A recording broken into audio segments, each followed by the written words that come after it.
الیس قد آتیتک افضل من ذلک کلہ، میں نے تمہیں سب سے اعلیٰ چیز عطا کی ہے کہ وہ کیا ہے کہ اللہ ذکرت الا ذکرت معی، قیامت تک تیرا میرا نام اکٹھا رہے گا، جدا نہیں ہو سکتا ہے۔ ساری کائنات کا نبی بنایا، سارے بحر و بر پر نبوت کی چھاپ لگا دی۔ بحر و بر پر آپ باہر نکلے، آپ کو پیشاب کا تقاضا ہوا تو کوئی جھاڑیاں تھی چھوٹی چھوٹی، کوئی جھاڑی اتنی بڑی نہیں تھی جس کے پیچھے بیٹھتے تو پردہ ہوتا، تو چند ایک جھاڑی ادھر تھی، ایک وہاں تھی، ایک وہاں تھی، ایک وہاں تھی، تو آپ نے حضرت جابر سے فرمایا جابر ان جھاڑیوں سے کہو اللہ کے نبی کے لیے پردہ بناؤ۔ تو جابر جا کر ہم تو انسان ہو کر نہیں مان رہے ہیں، ارے انسان ہو کر نہیں مان رہے، سنت ہے جو سنت دی کوئی گل نہیں ہے، سنت دی خیر ہے، سنت دی کوئی گل نہیں، ہم تو انسان ہو کر نہیں مان رہے۔ اور وہاں کیا ہو رہا ہے، جابر گئے اور کہنے لگے التئما علی رسول اللہ صلی اللہ علیہ وسلم، اے جھاڑیوں، چھوٹے چھوٹے درختوں، اے جھاڑیوں اللہ کے نبی کے لیے پردہ بناؤ۔ تو وہ جھاڑی ادھر سے آئی، وہ جھاڑی ادھر سے آئی، وہ جھاڑی ادھر سے آئی، یہ جھاڑی ادھر سے آئی، چاروں طرف سے جھاڑیاں جمع ہو کر ایک بہت بڑا جھنڈ بن گیا۔ اور اللہ کے نبی پاک صلی اللہ علیہ وسلم اس کے پیچھے، آپ پیشاب سے فارغ ہوئے، جب آپ کھڑے ہوئے تو جھاڑیاں اپنے آپ اپنی اپنی جگہ پر چلی گئیں، اپنے آپ اپنی اپنی جگہ پر چلی گئیں، کہ یہ بے جان درختوں کو بھی پتہ ہے کہ یہ اللہ کا رسول ہے۔ سردی کے موسم میں آپ نکلے، سردی کا موسم، کھجوریں گرمیوں میں ہوتی ہیں، سردی میں کھجور نہیں ہوتی۔ کچھ صحابہ بھوک بیٹھے ہوئے تھے، آپ نے فرمایا کیوں بیٹھے ہو؟ کہا جی بھوک لگی ہے۔ آپ نے فرمایا مجھے بھی بھوک لگی ہے۔ ابو بکر عمر نظر آ گئے، کیوں باہر ہو؟ کہا جی بھوک لگی ہے۔ آپ نے کہا مجھے بھی بھوک لگی ہے۔ تو اب کافی سارے اکٹھے ہو گئے جن کو بھوک لگی تھی، تو آپ نے حضرت علی سے فرمایا علی یہ سامنے کھجور کا درخت ہے، اس کے پاس جاؤ اور اس سے کہو تمہیں اللہ کا رسول حکم دیتا ہے ہمیں تازہ کھجوریں پیش کی جائیں۔ ہائے ہائے، جس کی درخت مانے اس کی ہم نے نہ مانی۔ تو حضرت علی گئے، حضرت علی نے آگے یہ نہیں کہا یا رسول اللہ اب تو سردی کا موسم ہے، اب کہاں سے؟ اگر حضرت علی یہ کہتے تو اگلی برکتوں کا دروازہ بند ہو جاتا۔ ایک دفعہ دیگ چڑھی ہوئی تھی، دیگ تو آپ کو یہ بکرے کی دستی بڑی پسند تھی، بکرے کا اگلا بازو بڑا پسند تھا، تو آپ نے باورچی سے کہا مجھے وہ دستی پکڑاؤ، تو اس نے ڈوئی سے ایسے دستی نکال کر پوری آپ کو نکال کر دی۔ آپ نے ایسے دونوں ہاتھوں سے پکڑا اس کو اور اس کو نوچ کے کھانا شروع کیا اور ساری کھا کر پھینک دی۔ پھر آپ نے فرمایا دستی پکڑاؤ، تو اس نے دوسرے نکالی اور آپ کو پیش کی۔ آپ نے یہاں سے یوں پکڑا اور اس کو نوچ کے کھایا اور اس کو پھینک دیا۔ پھر آپ نے فرمایا دستی پکڑاؤ، تو وہ کہنے لگے باورچی یا رسول اللہ بکرے کی دو ہی ہوتی ہیں۔ تو آپ نے کہا تیرا بھلا ہو جائے، اگر تو میرے کہنے پہ ہاتھ ڈال دیتا تو جب تک میں کہتا رہتا اللہ مجھے نکال کے کھلاتا رہتا، تیری ناں نے برکتوں کا در بند کر دیا۔ تو حضرت علی اگر یوں کہتے یا رسول اللہ سردیوں کا زمانہ کھجوریں کہاں سے آئیں گی، تو برکتوں کا در بند ہو گیا تھا۔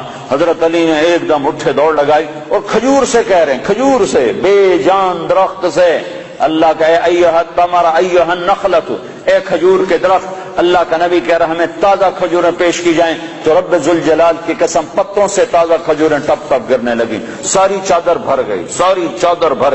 آپ نے چادر کی پنڈ بنائی اور اٹھا کر آپ نے صحابہ کے سامنے پیش کر کھاؤ، سب نے کھایا، آپ نے بھی کھایا، ابو بکر نے بھی، عمر نے بھی، کچھ بچ گئی تو آپ نے فرمایا علی سے جا لے جا، فاطمہ بھوکی ہوگی، میرے بچے بھوکے ہوں گے، ان کو بھی جا کے کھلا۔ یہ میرے نبی کی نبوت ہے کہ بے جان پر بھی نبوت، جاندار پر بھی نبوت، مردہ پر بھی نبوت، زندہ پر بھی نبوت۔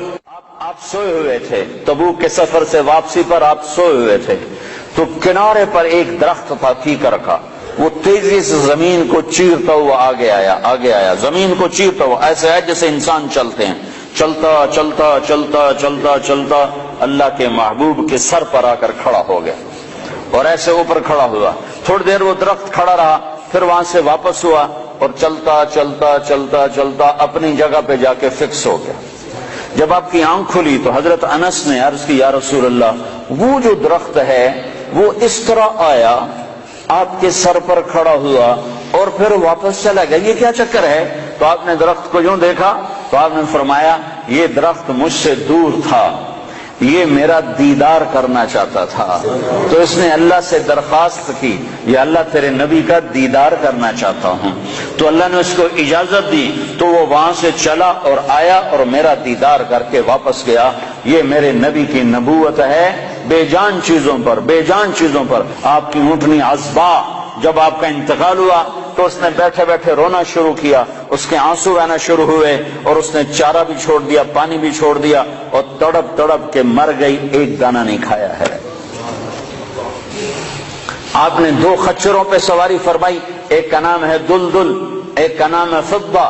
آپ نے چند گھوڑوں پہ سواری فرمائی، ایک کا نام ہے طراز، ایک کا نام ہے لزاز، ایک کا نام ہے لحیف، ایک کا نام ہے مرتجل، ایک کا نام ہے مرتجز، ایک کا نام ہے سجل، ایک کا نام ہے ورد، ایک کا نام ہے سقط، ایک کا نام ہے صبحہ۔ یہ سب گھوڑے ہیں جن پر میرے نبی نے سواری فرمائی۔ یہ میرے محبوب سے، میرے نبی سے، آپ کے نبی سے میرے اللہ نے پیار کیا، عشق کیا، اس کی ہر ادا کو محفوظ کیا۔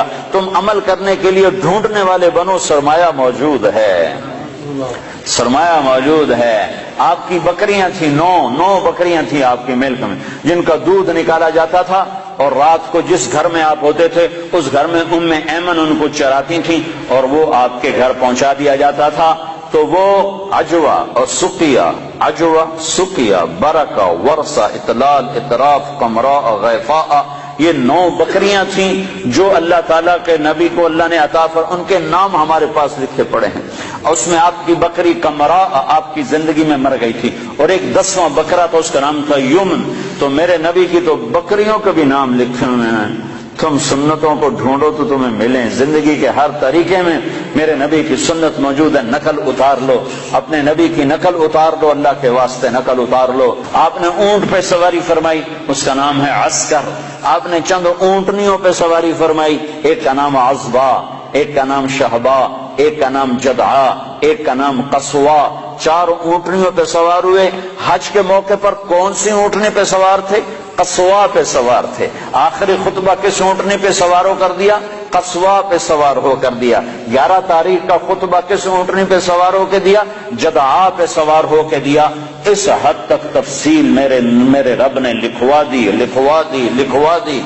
آپ نے 2 گدھوں پہ سواری فرمائی، ایک کا نام عفیر ہے، ایک کا نام یعفور ہے۔ جب جنگ خیبر ہوئی اور خیبر فتح ہوا اور مال غنیمت آیا، جانور آئے، تو گدھے آئے۔ ان گدھوں میں ایک گدھا آگے بڑھ کر کہنے لگا، یا رسول اللہ، اللہ کے نبی سے بات کرنے لگا، یا رسول اللہ، آپ نبیوں میں آخری نبی ہیں۔ کھوتے نو بھی پتا تے بندیاں نو کوئی نہیں پتا۔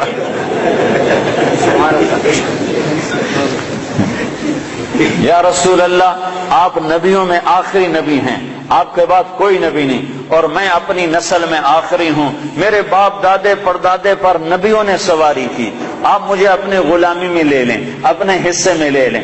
تو آپ نے یافور کو اپنے حصے میں لے لیا، اس پہ سواری فرماتے تھے۔ اور یافور اور بھی کئی کام کرتا تھا۔ کبھی آپ نے کسی کو بلانا ہوتا تھا اور موقع پر کوئی خادم موجود نہیں ہے، تو آپ یافور سے فرماتے، جاؤ ابو بکر کو بلا کے لاؤ۔ تو یافور دوڑ لگاتا، وہ جا کر سیدھا ابو بکر کے دروازے پہ ٹکر مارتا، ٹھا۔ تو وہ آدمی گھبرا کے باہر نکلتا کہ ٹکر کیا ماری؟ آگے دیکھا تو یافور شریف کھڑا ہوا، تو پتہ چلتا کہ اللہ کے نبی نے بلایا ہے۔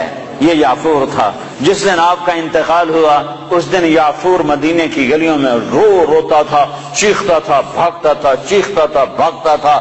آخر اسے صبر نہیں آیا اور ایک کنویں میں چھلانگ لگا کے مر گیا کہ اب نبی کے بعد میرا جینا بھی حرام ہے۔ اپنی زندگی کو حضرت محمد صلی اللہ علیہ وسلم کے طریقوں میں ڈھالو۔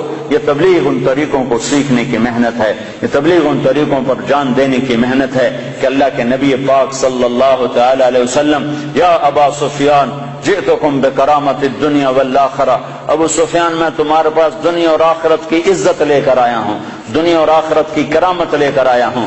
اس کو بھائیو، آج تک جو اس میں کمی ہوئی، کوتاہی ہوئی، اس پر اللہ سے معافی مانگ لو، توبہ کر لو، اللہ کے دربار میں جھک جاؤ، اور آج کے بعد وہ کرو جو اللہ چاہتا ہے، جو اللہ کا نبی چاہتا ہے، جو اللہ کا رسول چاہتا ہے۔ اللہ کا نبی ہمارے لیے بہترین شفیع ہے۔ آپ کے بغیر جنت کا در نہیں کھل سکتا، جنت کا دروازہ نہیں کھل سکتا، حساب کتاب شروع نہیں ہو سکتا، آپ کے بغیر مقام محمود نہیں سج سکتا۔ کیا آپ کی شان دیکھنی ہو تو آپ نے کہا میدان محشر میں دیکھنا، لوگ پیچھے ہوں گے میں آگے ہوں گا، نبی پیچھے ہوں گے میں آگے ہوں گا، اللہ کا جھنڈا میرے ہاتھ میں ہوگا اور سارے نبی میرے جھنڈے کے نیچے نیچے چل رہے ہوں گے، سب کے آگے میری شان ہوگی کہ اللہ کا جھنڈا میرے ہاتھ میں ہوگا، لواء الحمد بیدی یوم القیامہ، اور سارے نبی آدم سے لے کر عیسیٰ علیہ السلام تک سارے نبی میرے جھنڈے کے نیچے ہوں گے اور پوری دنیا میرے پیچھے ہوگی، میں سب سے آگے ہوں گا، لوگ چپ ہوں گے میں بولنے والا، لوگ خاموش ہوں گے میں بولنے والا، لوگ نظریں جھکا رہے ہوں گے میں نظر اٹھانے والا، لوگ سہمے ہوں گے میں اللہ سے بات کرنے والا، لوگ نا امید ہوں گے میں امید دلانے والا، لوگ پریشان ہوں گے میں تسلی دینے والا، لوگ پھنسے ہوئے ہوں گے میں شفاعت کرنے والا۔